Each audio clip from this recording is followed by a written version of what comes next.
The night she started bleeding, I thought I was losing both of them. My wife, our child. She screamed in the passenger seat, gripping her stomach, red soaking through the white of her dress. I ran red lights, cut across lanes. The hospital doors swallowed us in sterile white. Nurses, stretchers, voices, everything blurred into noise. Then, the doctor's face. It wasn't panic, it was recognition. He froze, looked at her chart, then at her, then at me. He called for 2 more doctors. They huddled, whispering in low urgency. One of them finally stepped out, motioned me into the hallway. His voice dropped. "Sir, we need to ask you something." "What?" He hesitated. "Did your wife tell you anything unusual recently?" Something in his tone cut deeper than any scream could. My chest went cold. "What's wrong?" I asked. He didn't answer. He just looked through me, like the truth was already known and I was the last to see it. She survived. The baby didn't.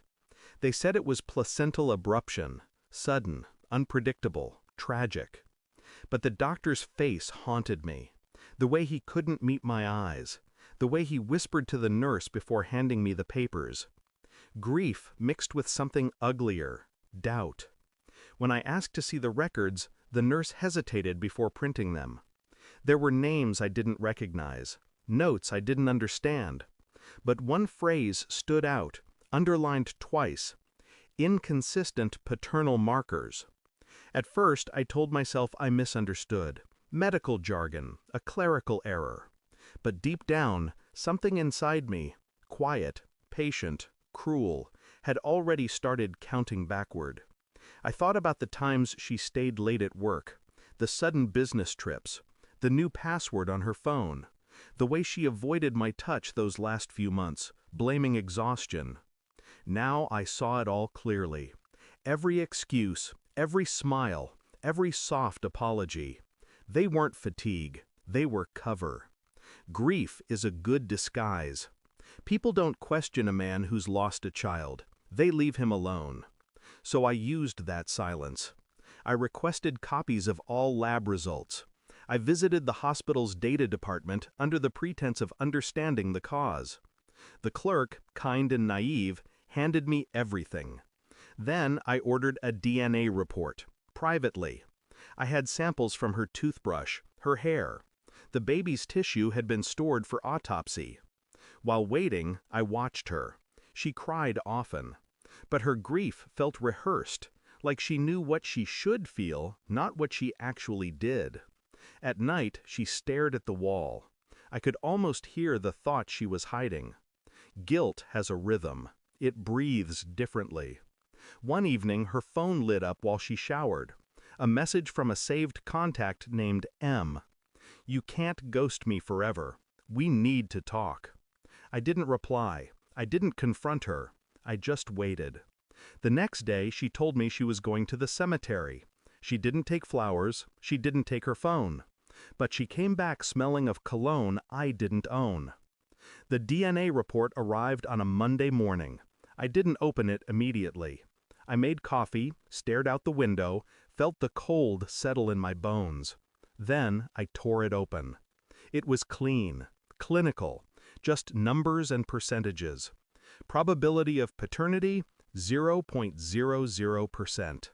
No margin for error, no ambiguity. I read it twice, 3 times. My heartbeat didn't change. My breathing didn't stutter. The storm inside me had gone quiet. That night, when she came home, I placed the envelope on the table. She froze, looked at it, looked at me. "What's this?" "Proof." Her lips trembled. "You don't understand." "I understand perfectly." She reached for the envelope. I stopped her hand midway. I already read it. Her eyes filled. "Please, it wasn't supposed to happen this way." "It never is," I said. I didn't yell, I didn't accuse, I didn't ask who. I just listened as she unraveled herself. Every word a confession dressed as justification. The affair, the denial, the fear when she found out she was pregnant, The hope I'd never question. Her tears were real, but they weren't for me. They were for the life she'd destroyed. Hers. When she finished, I stood, walked to the door, and handed her the hospital's stillborn certificate. "You can keep this," I said. "It's the only thing that ever truly belonged to both of you." She broke down then, collapsing into the chair, begging for forgiveness I didn't have. I walked past her, quiet, calm. Behind me, she sobbed my name like a prayer to a God she stopped believing in long ago. I didn't go home that night. I drove aimlessly until the city lights blurred into a soft hum. The grief was gone. The rage, too. Only the truth remained. Cold, perfect, undeniable. In the morning, I called the lawyer, told him to begin the process. When he asked for a reason, I said, "She lost something that was never mine to lose." I watched the sunrise through the windshield, pale and indifferent, and for the first time in months, I felt nothing. Absolutely nothing.